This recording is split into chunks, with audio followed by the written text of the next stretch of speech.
o'zi haligi nima deydi musulmonchilikda bitta domlamiz aytganlarki, tug'ilgan kun bizda nishonlanmaydi. Agar shu keladigan bo'lsang, kelsa shu tug'ilgan kuning, sen onangni oldiga bor. Onangdan xabar olib, onangni shu haligi o'lim bilan jahil maqlayotgan vaqtida seni dunyoga keltirgan. Shuni maqsad shu yetarli deganlar. Mana endi kechirasizlar-ku. Shunday taqozo bo'lib qoldi. Bugungi mana shunaqa tadbirda, mana shunaqa ehson kuni nima ham bo'pti-yu, shu ukam tug'ilib qolgan ekan. Men bu yerga elchiga o'lim yo'q. Farg'ona viloyati ichki ishlar boshqarmasi boshlig'i general-mayor Ikromovni topshirig'i bilan kelganman. Hozir bizni chaqirib iltimos qildilar. Meni nomimdan shu bizni ustozimizni. Ustozim bilan men 30 yil birga ishlaganman. Agar bu inson to'g'risida gapiradigan bo'lsam 1 soat gapirishim mumkin, bitta kitob yozishim mumkin. Rahmat. Mana shu yerda qo'limda shu ulug' bizni ustozimiz, mana generalning shaxsiy tabrigi bor. Endi mana shu yerda yozilgan narsani men sizlarga o'qib bersam-ku, ataka bitta narsa, bu yerdagi narsa trafaret o'qib qolganda. Agarda Hoji akam to'g'risida gapiradigan bo'lsa, hali aytgandek bitta kitob yozsa bo'ladi. Haqiqiy jasur, mard inson. Ana shu deylik 30 yil vatanga, ana shu deylik xalqiga, qarindoshlarga xizmat qilgan ulug' insonlardan bittalari.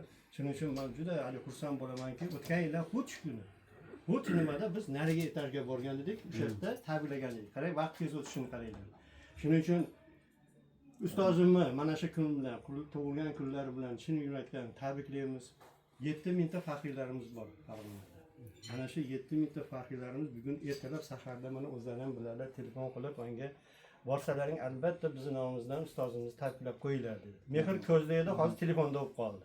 Shuning uchun sizlar nomlaringdan, bizning nomimizdan, generalni shaxsan o'zining nomidan, shaxsiy tarkib nomimizdan ustozimizni bugungi ulug' ayyom, tug'ilgan kunlari bilan chin yurakdan tabriklaymiz. Rahmat. Ustozimizga sihat salomatlik, uzoq umr, mana shunaqa yosh yigitga o'xshab katta hajlarga yana borib o'sha yerda Baytullohda o'zlarini haligi so'zlarni, nimalar, duolarni qilgan uchun qiladigan bo'lsalar, bizni ham mana shu yerda o'tirgan nimalarni bir eslasalarda, biz ham sizga o'xshab shunaqa nimalarga borishga nasib qilsin. Alloh rozi bo'lsin. Sog' bo'linglar. Rahmat. Rahmat. Sog' bo'ling.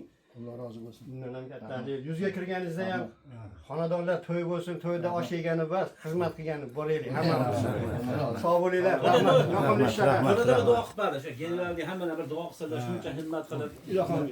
Parvardigor olam dunyodagi ummat Muhammad mo'min musulmonlarning umrini o'zini rizqini ulug'lasin. Amin. Shuni qatorida mana avvalo yurtimizni boshqarib turgan Shavkat akamizni tanjonni olmasin. Amin. Qo'llarida vazir va vuzarolar bor, barchalari. Va qolaversa viloyat boshliqlari bor. Hokimdan tortib barcha tashkilotlar.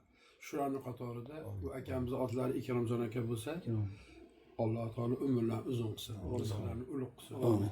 Shuncha xodimni ichdan ajratib, shu kunni eslab, bu bizni shogirdimiz bo'ladilar, bizga shogird bu kishi. Bu shogirdimizni qadrdon ukaxonimizga esga olibdilar va yana qolaversa ataylab sizni jo'natibdilar. Bu qilayotgan niyatlarini Alloh taolo qabul aylasin. O'zlariga ham qancha yaxshi tilak qilgan bo'lsalar, bu shogirdimiz o'zlariga ham Alloh taolo ortib 10 barobar orttirib bersin. Bu hozirgi qilayotgan ishlari juda ham bir savobli ish. Kechasi kunduzi o'sha Allohning muhofazatida bo'lsin. Sizlar bor ekansizlar, shular bor ekan Alloh sababsiz qilib uyda tinch uxlayapmiz. Tanjondan saqsin. Xizmatlarda charchamasinlar. Bunaqangi shogirdlarni, bunaqangi xizmatchilarni ko'pini Alloh taolo shu kishi orqali tabriklab, xursand qilishlik u kishiga nasib qilsin. Shuni qatorida bu ahli jamoatimiz ham Alloh taolo umrini o'zi rizqini ulug' qilsin. Biz duo qilishdan charchamaylik. Oqibatimizni bahayri qilib, o'sha Ikromjon bilan ham, siz bilan ham, mashattanglarni jannatda birga bo'laylik. Bizning nomimizdan salomat qo'ying. Albatta. Shu duolaringizni qadrlab turarsan yetkazaman. Biz duo qilamiz yana. Sog' bo'linglar. Salomat bo'ling.